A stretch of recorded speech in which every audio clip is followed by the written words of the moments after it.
अस्सलाम वालेकुम नाजरीन।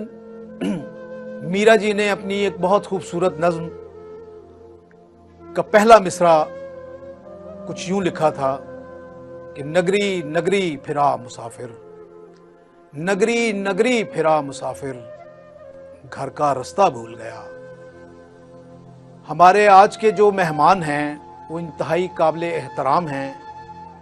उनकी बहुत सी खिदमात हैं जिनका हवाला हम आने वाले प्रोग्रामों में भी वक्तन फ़ौक्तन देते रहेंगे। सलमान रशीद साहब ना सिर्फ एक दरवेश सिफ्त इंसान हैं बल्कि वो हकीकतन बहुत ही फ़कीराना मिजाज रखते हैं। सलमान रशीद साहब ने आज तक जो काम किया उसमें मेरी नाकिस राय में जो पीटीवी पर इन्होंने नगरी नगरी घूम मुसाफिर के हवाले से तारीखी दस्तावेज़ी जो फिल्में बनाई थीं वो मेरा ख्याल है कि अपनी मिसाल आप हैं और वो एक मास्टरपीस हैं पीटीवी की तारीख के हवाले से।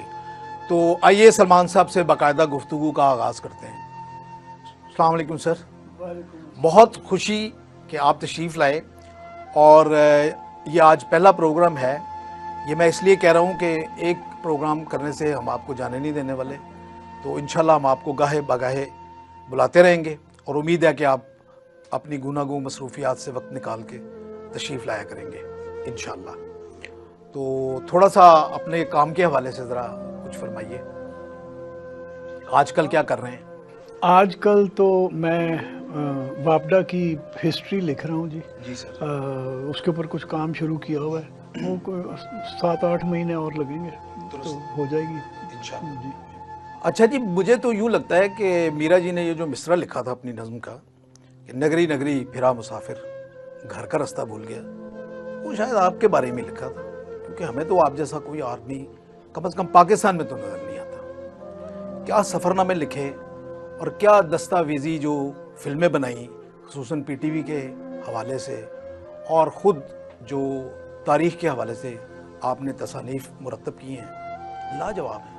कुछ कहिए इस बारे में। बस ये मैं एक बता दूं कि मेरे जिन्हें मैं पीर मानता था और आखिर तक मैं उन्हें मुर्शद ही कहता रहा वो थे उबैदुल्लाह बेग साहब। मैं तो जवान आदमी था, लड़का हूँगा 18-19 साल का, जब उनकी एक होती थी सैलानी के साथ, वो बेग साहब माइक हाथ में लेके किसी एक अजीब जगह पे खड़े होके और वो बताते थे कि ये क्या है, और बड़ी डूंगी डूंगी गहरी बातें होती थी बेग साहब की। तो मैं तो बेग साहब को आइडलाइज करता था और बस उन्हीं मैंने कहा ऐसा कोई काम करना चाहिए। तो ये सारे काम जो होते हैं ना, रोज़ी रोटी फ़ौज के 7 साल, फिर एक मल्टी नेशनल कंपनी में 7 साल, ये छोड़ छाड़ के तो फिर मैं इसी में लग गया, अपने आप को उबैदुल्लाह बेग साहब जैसा बनाने की कोशिश में। वाह वाह, मेरा ख्याल है कि बैद साहब की रूह खुश होती होगी। यकीनन आपने कमाल के काम किए हैं, माशाल्लाह माशाल्लाह। अच्छा जी, आजकल क्या हो रहा है सर?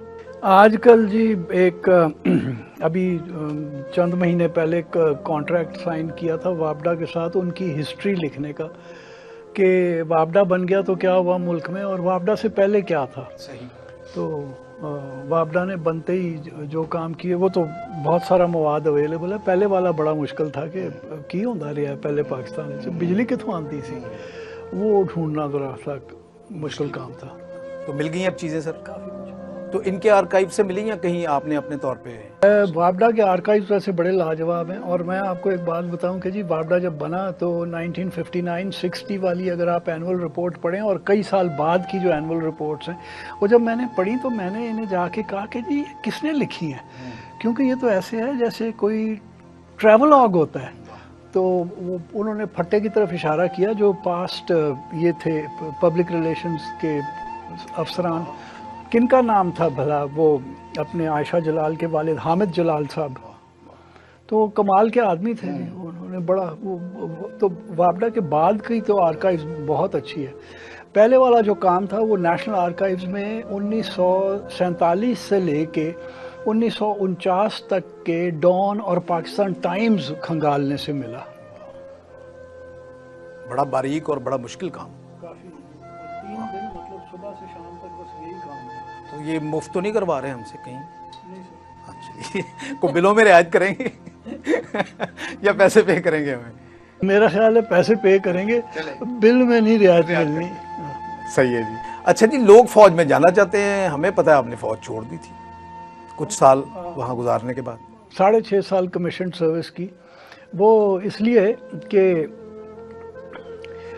فوج کے وہ جو طور طریقے ہیں نا وہ نہیں آتے تھے۔ میں پہلا آدمی تھا اپنے پورے خاندان میں جو فوج میں چلا گیا، اور وہ اس لیے گیا کہ والد صاحب تھے انجینئر، وہ سمجھتے تھے کہ میں بھی انجینئر، ریلوے کے سول انجینئر۔ دادا جان آپ کے ڈاکٹر تھے ماشاءاللہ؟ جی وہ ڈاکٹر تھے، تو وہ ان کا خیال تھا کہ میں بھی انجینئر بنوں گا۔ مجھے میتھ سمجھ نہیں آتی تھی، میرے سے تو کبھی 2 + 2 4 بھی نہیں بنا تھا نا۔ اچھا جی، ابھی 2-3 دن پہلے ہی سنا ہے آپ کی کتاب آئی ہے زیارت کے عنوان سے، تو وہ کیا چیز تھی جو آپ کو یعنی یہاں سے زیارت لے گئی؟ قائد اعظم کی محبت تھی یا کچھ اور معاملہ تھا؟ نہیں، قائد اعظم کی تو اتنی محبت نہیں تھی، وہ تھی وہ جونیپر سے محبت۔ اچھا جی۔ وہ دیکھیے وہ 4-4 ہزار سال پرانے جونیپر ہیں وہاں پہ جو لگے ہیں صنوبر کی طرف۔ اور ہمارے یہاں تو یہ ہے نا کہ جی آپ لوگ سمجھتے ہیں کہ بس زیارت شہر گئے، وہ ریزیڈنسی دیکھی جس میں جناح صاحب کچھ دن رہے تھے آخری دنوں میں، اور پھر بس وہاں پہ کو پکوڑے شکوڑے کھا کے واپس آ گئے۔ تو زیارت میں تو بہت کچھ دیکھنے کو کرنے کو ہے، اور کسی نے آج تک اسے ایک ایکو ٹورسٹ، میری کتاب کا ٹائٹل بھی یہی ہے، لینڈسکیپ ہے، وہ سارا دیکھنے سب ویسے ہی انٹیکٹ ہے جیسے ہونا چاہیے۔ واہ سبحان کمال۔ اللہ۔ تو اس پہ کوئی ڈاکومنٹری بنائی یا بنانے کا ارادہ ہے سر مستقبل قریب میں؟